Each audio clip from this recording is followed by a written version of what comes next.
பெயர் கவின். நான் ஆத்திச்சூடியை சொல்லப் போகிறேன். அறம் செய்ய விரும்பு. ஆறுவது சினம். இயல்வது கரவேல். ஈவது விளக்கேல். உடையது விளம்பேல். ஊக்குவது கைவிடேன். எண்ணெழுத்திகளில் ஏற்பது இகழ்ச்சி. அயமெட்டுவன். ஒப்புரவு ஒழுகு. ஓதுவது ஒழியல். அவ்வியம் பேசேன். அக்கண் சொருகேன். கடிவது மர. காப்பது விரதம். கிழமைப்படவாள். கீழ்மை அகற்று.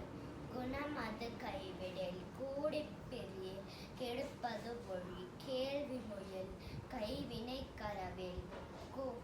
கொல்லை விரும்பேல். கோதாட்டு வழி கௌவை அகற்று. அனைவருக்கும் வணக்கம். Very good.